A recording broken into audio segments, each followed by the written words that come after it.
کلو نفس ذائقۃ الموت صدق اللہ مولانا العظیم و صدق رسول النبی الامین الکریم ونحن علی ذالک لمن الشاہدین والشاکرین والحمد للہ رب العالمین۔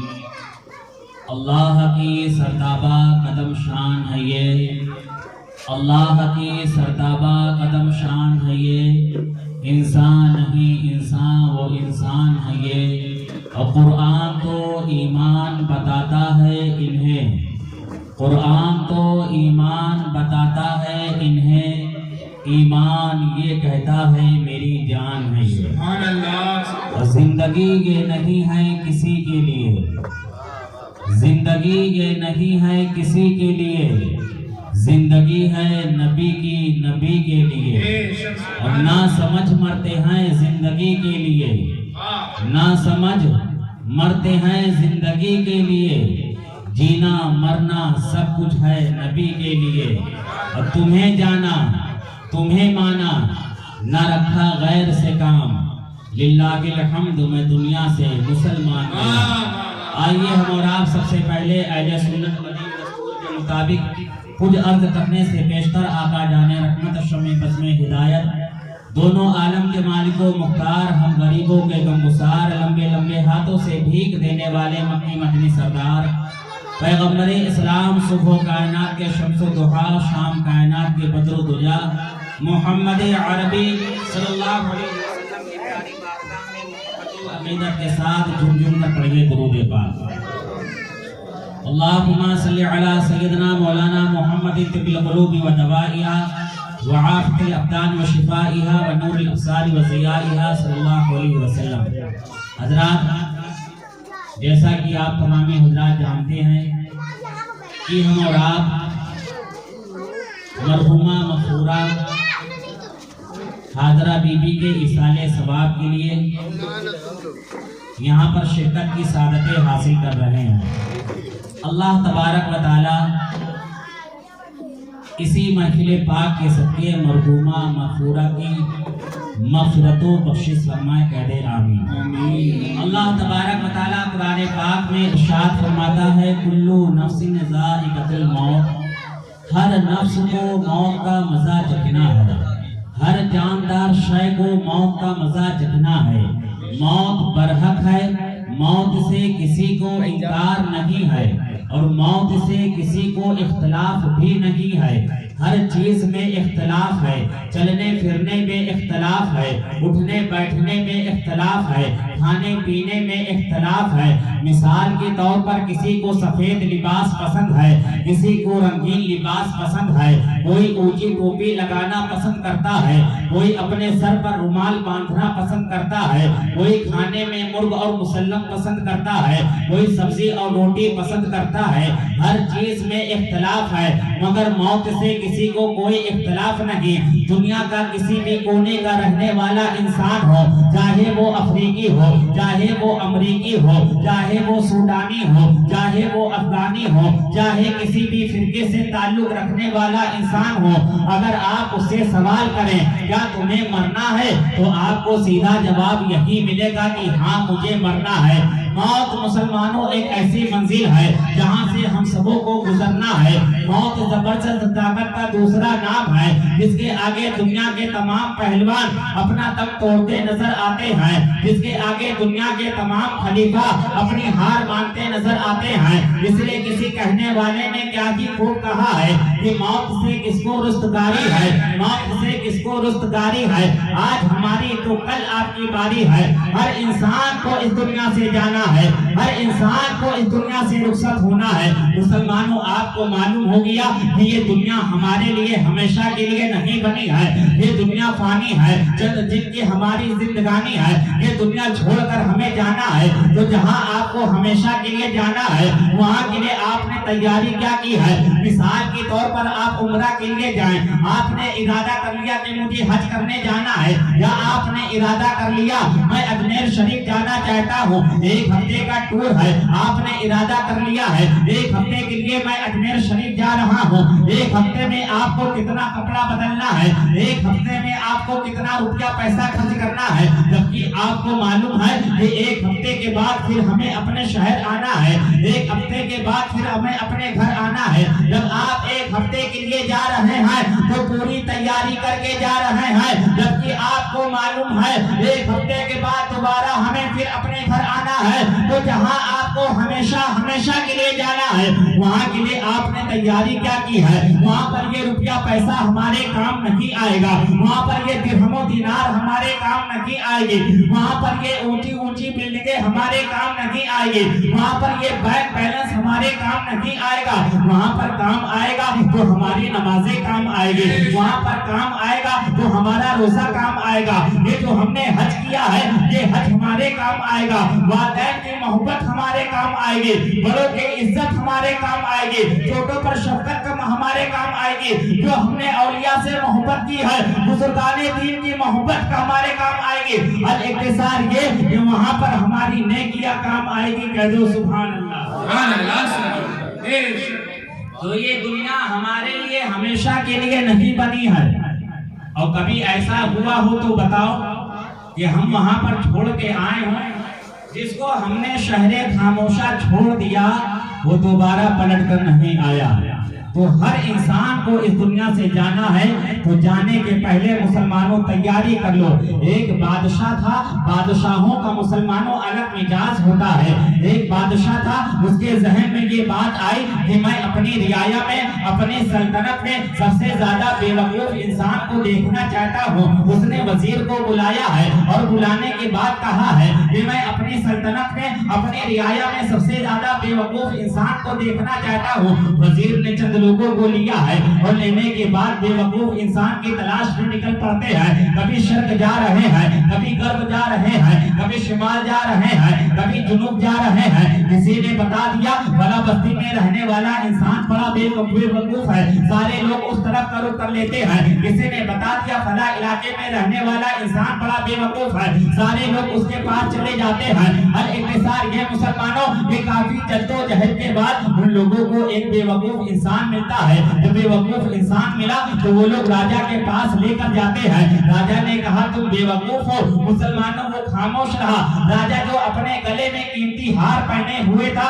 اس نے اپنے گلے سے ہار کو اتارا ہے، اور اتارنے کے بعد جو ہے بے وقوف کے گلے میں ڈال دیا ہے، اور جو ہے اپنی سلطنت میں، اپنے محل میں اعلان کر دیا ہے کہ اس کے لیے ہمارا دربار کھلا ہوا ہے، یہ جب چاہے آ جا سکتا ہے، مجھ سے ملاقات کر سکتا ہے، اس کے لیے کوئی روک ٹوک نہیں ہے۔ مسلمانوں چند دنوں کے بعد اس بے وقوف انسان کو معلوم پڑا کہ راجا کی طبیعت خراب ہو گئی ہے، راجا بیمار پڑ گیا ہے۔ اس نے سوچا کیوں نہ چل کر بادشاہ سلامت سے ملاقات کر لوں، اور بادشاہ سلامت نے میرے لیے تو اعلان کر دیا ہے، میرے لیے تو کوئی روک ٹوک بھی نہیں ہے، میں جب چاہوں آ جا سکتا ہوں، بادشاہ سے ملاقات کر سکتا ہوں۔ مسلمانوں وہ بے وقوف انسان آتا ہے اور آنے کے بعد کہتا ہے اے راجا تم کہیں جا رہے ہو؟ راجا کہتا ہے میں کہیں نہیں جا رہا۔ بے وقوف انسان کہتا ہے مجھے ایسا لگتا ہے کہ آپ کہیں جا رہے ہیں۔ بادشاہ کا مسلمانوں اپنی عقل کے مطابق سوچنے لگا شاید یہ میری مرنے کی باتیں کر رہا ہے۔